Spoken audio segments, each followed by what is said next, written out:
This is Atlanta's first black-owned farmers market. It's called Atlanta Harvest, and they have giant seeded watermelon for $10. They even have soursop. If y'all never had soursop before, you have to try it.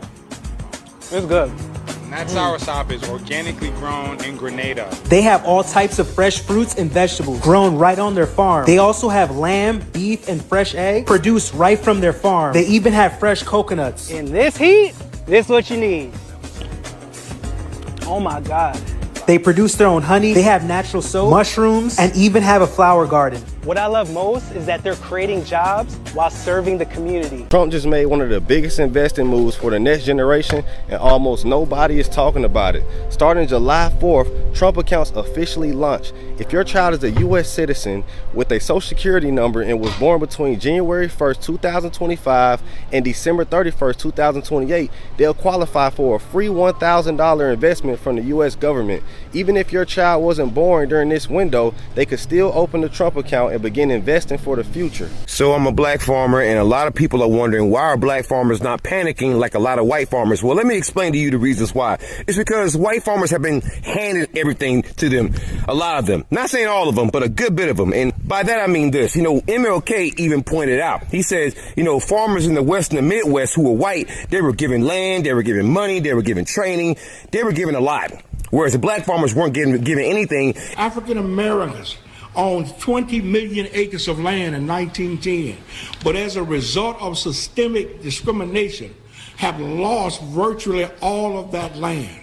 Might have to drop a dime on them. For sure. You know what I'm saying? You gotta stop it. I don't like that shit. For sure, bro. I don't like that shit.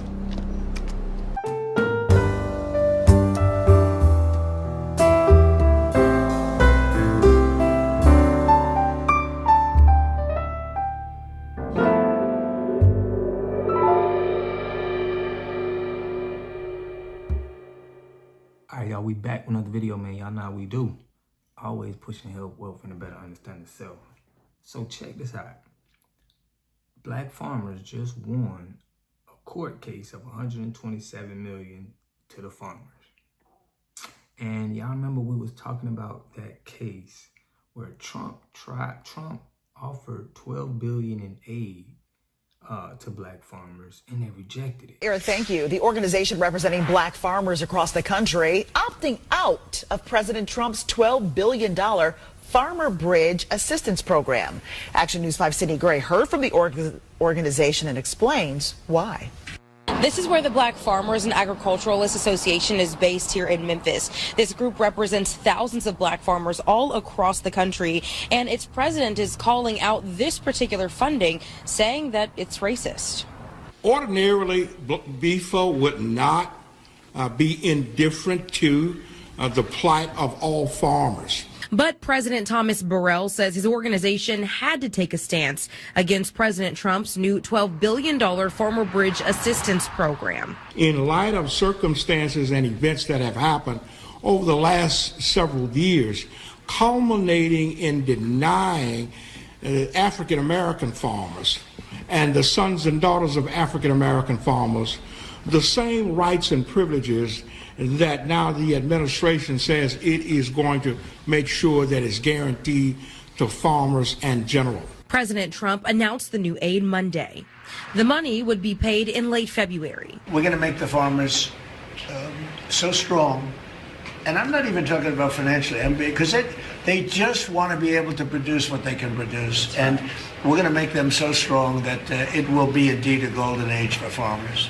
But Burrell says the U.S. has not entered into trade agreements with African countries, nor does the $12 billion include farmers who harvest tobacco, sugarcane, peanut, pork, and livestock.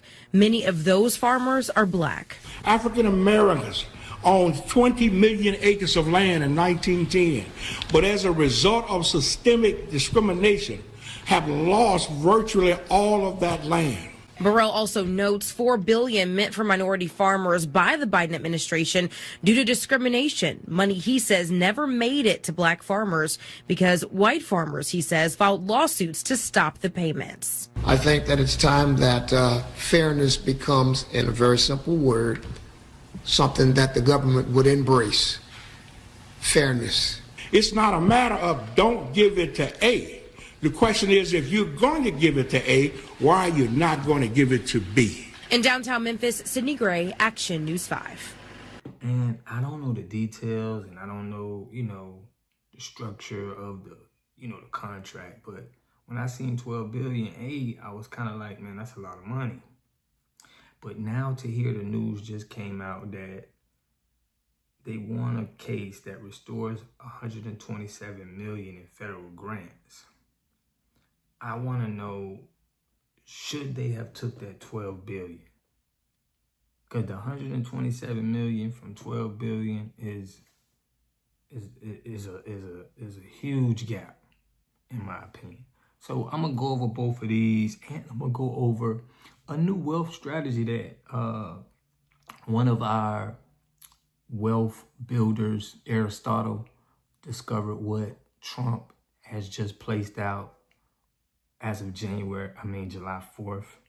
And we're gonna see if we need to dive into that and build some wealth with that. And the largest civil rights settlement in U.S. history is Pickford v. Glickman, where you had a class action lawsuit, bunch of black farmers all joined the lawsuit, and they won a huge settlement because the USDA was shown to be racist for decades. So because black farmers haven't been given anything, we've been learning to do without, unlike your white farmers. So when things are taken away from you, all your subsidies, all your tax breaks, guess what? You panic. Whereas we've always been going through this shit. So there's problems in privilege. But first, let's go over this 127 million in federal grants. When I seen this, I was like, oh man, that don't sound like 12 billion. Why would we decline 12 billion and then come up with 127 million? So let me go over this real quick. It says black farmers like Sharon Mallory can finally get some relief after a judge ruled to restore millions of dollars in grants. Earlier this year, Trump administration yanked the money away from organizations led by and in support of black farmers. So they say he yanked that away, but we've seen it with the 12 billion. So I'm trying to get an understanding. So it says Mallory's organization, the 2020 Farmers Cooperative, promised to purchase equipment and land and provide food for their communities. They entered the agreement with farmers, but the cooperative couldn't fulfill its obligations after the U.S. Department of Agriculture sent a letter starting the grant had been terminated in March. The department claimed the awards were discriminated based on diversity, equity, and inclusion, and wasteful spending. So it seems like this got to some Democrat-Republican thing. Instead of it just being about black farmers and we just making sure we doing right by them and making sure, it's seeming like that beef played a role in it. For Mallory, the pause on the land grants caused distrust and disruption to the cooperative's work. Some organizations had to reduce or lay off staff, end programs, and divert resources. Many farm operations may not be able to survive because of it. So it definitely, it seems like a win. They got something. But my thing is, did we take a loss on this? Should we have got that 12 billion? So I'm gonna go into the 12 billion on what that was, but let me finish with the 127 million. It says in June 30th, U.S. District Judge Burl A. Howell ruled that the USDA and its employees must reinstate 127 million in awards and file status report with the court on July 3rd by 5 p.m. The decision comes a month after 24 entities, including the 2020 Farmers Cooperative, joined an ongoing lawsuit challenged the USDA decisions to eliminate the program, which was meant to address historic land loss experienced by farmers of color. It was part of the former President Joe Biden increasing land capital and market access, which awarded $300 million to 50 projects. So they got the 127 million. Now this was the 12 billion, okay? So it says here, it says here, however, the association president also referenced $4 billion meant for the minority farmers by the Biden administration due to discrimination money. He never reached black farmers after white farmers filed a lawsuit to stop the payments. So President Trump announced a new aid program with payments scheduled for late February. We're going to make the farmers so strong. I'm not even talking about financially, because they just want to be able to produce what they can produce. And we're going to make them so strong that it will be, indeed, golden age for farmers. This is what Trump said, okay? But for some reason, they turned down the $12 million. So the Black Farmers and Agriculturalists Association is opting out of President Trump's $12 billion Farmer Bridge Assistance Program, with the organization's president calling the new funding program racist. So that's just where we at with it. We not, it definitely seems political, but this is a time where we're looking at our black farmers and we're trying to, delineate, keep the money in our community. And that's a good source that we can start with our food, because we know food prices is going up. And if we're going to pay anybody, we might as well be paying our farmers. But I want to know what y'all think about this. Do you think that we missed out on the $12 billion? And now we getting $127 million for the farmers. That is just a big difference, right? So I want to know what y'all think about this, but make sure y'all subscribe to the channel, hit that like button, push me on the algorithm. Now we got Trump, right? It's a lot of new laws that was passed around the world today. Okay, every state in America it's like having new laws. And I briefly went over some that's outside of Florida where I'm at.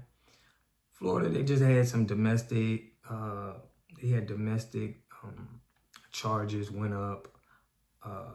It was about restaurants. If you have a service, you have to tell the customer about the service charge. Nothing too crazy, but I did see in other states that where, they are presuming 50-50 custody with kids. And it just seems like they're going up on prices on certain penalties. Everybody, look like it's about trying to make some more money. But check out this, what Aristotle said about what Trump is doing for our wealth. And it's specifically for Americans. And check it out. Trump just made one of the biggest investing moves for the next generation, and almost nobody is talking about it. Starting July 4th, Trump accounts officially launch. If your child is a U.S. citizen with a social security number and was born between January 1st, 2025 and December 31st, 2028, they'll qualify for a free $1,000 investment from the U.S. government. Even if your child wasn't born during this window, they could still open the Trump account and begin investing for the future.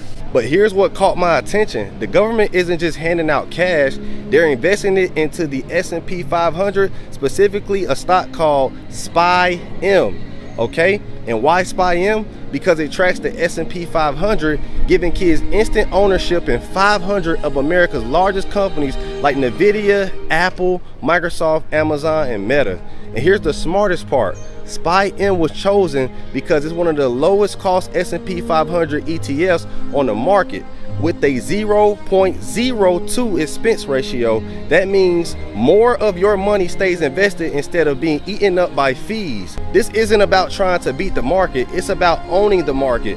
The government is basically betting that over the next 18 years, America's biggest companies will continue to create wealth through long-term compound growth. So my takeaway, this isn't just a program for kids. It's another reminder that building wealth usually starts with low-cost index funds, staying invested, and giving your money time to compound. That's a lesson every investor can learn from. All right, so there y'all see it, man. Shout out to Aristotle, man. Always pushing wealth to the family, to everybody in the community. Definitely, we got to tap into that. But a lot of people feel like what Trump is doing is he's doing good things for the community. All right. And it's people that are Democrats that feel like Biden did things that was good for black people. But I want to know what y'all think. Do you think this new wealth proposition with buying long-term or stock that he put out, do you feel like Trump is doing something for the black community that was even better than Biden? Okay. And I want to know what y'all feel about that 12 billion, because that 12 billion got me, I'm scratching my head over here. Like, I don't know, man. I think we should have grabbed that 12 billion and just made do with that, in my opinion. But if it's some kind of political back and forth, it's just messed up, man. I just feel like it's really messed up. But I want to know what y'all think in the comment section, man. I love and appreciate y'all, everybody who been supporting the channel. We going live tonight. I'll catch y'all in the next video. Peace and love. A community must have three things to have a community in it. You must have a wholly independent economic structure that can provide goods, service, products, and things for your own people, and jobs and tax spaces for your own people. You should at least control 4 basic things. You should be trying to control water, food, medicine, and energy to be able to survive and compete. Here we got Mr. Pollock. He had a cornfield. He took advantage of a free water test from us, and this is what we found in this water. We found sulfur, we found hardness, and we solved these problems with an easy fix of 2 tanks. So get your free water test today. Stay blessed. Click the link below.